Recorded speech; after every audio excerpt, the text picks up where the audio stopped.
Ah, mesdames et messieurs, conclure une telle journée. Moi, je suis une femme de terrain. Je ne suis pas une intello. Je n'ai pas tellement les mots pour dire les choses. Mais ce que j'aimerais vous dire, c'est qu'au groupe SAPEC, maintenant depuis presque 14 ans, nous écoutons tous les jours, des personnes qui ont vécu des choses horribles, mais des personnes qui arrivent à transformer cette réalité. Et là, je rejoins ce que disait Séverine tout à l'heure. À un moment donné, il se passe un déclic quand on n'est pas tout seul, mais qu'on est à plusieurs.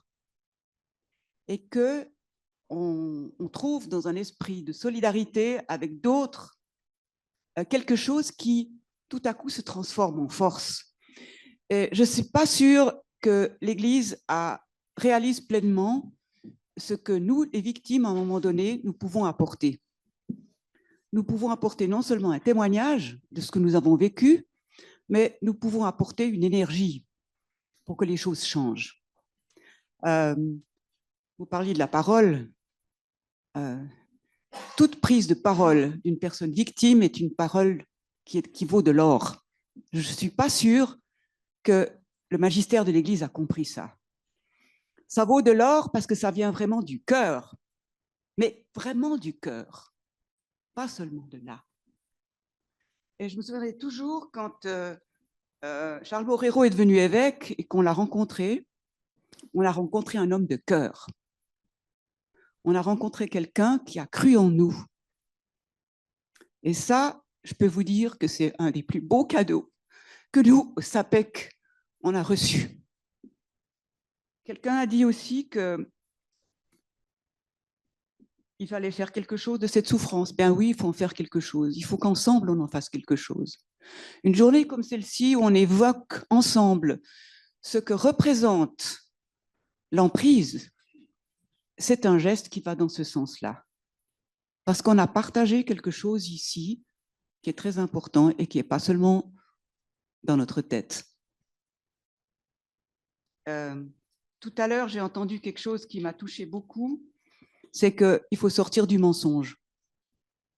Quand on sort du mensonge, on se libère et on gagne énormément en force, en énergie et en rayonnement. Je crois que l'Église ne pourra pas rayonner aussi longtemps qu'elle ne sera pas sortie du mensonge.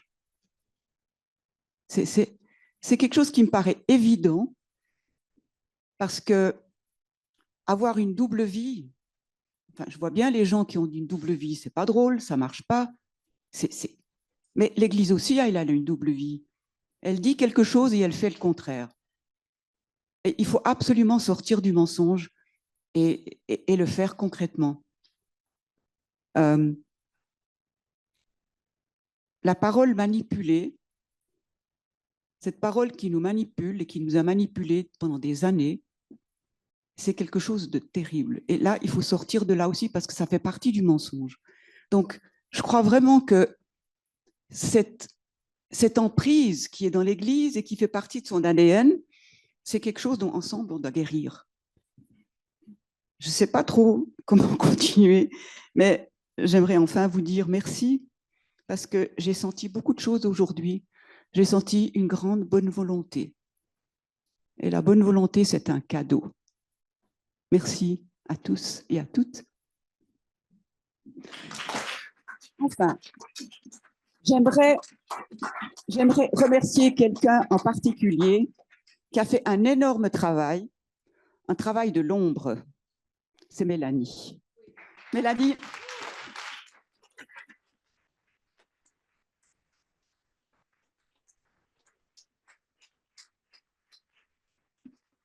si tout a bien marché ici, si vous avez eu des conférences, si vous avez eu tous ces locaux, si vous avez eu tout ça, c'est grâce à elle notamment. Et vraiment, je te remercie du fond du cœur.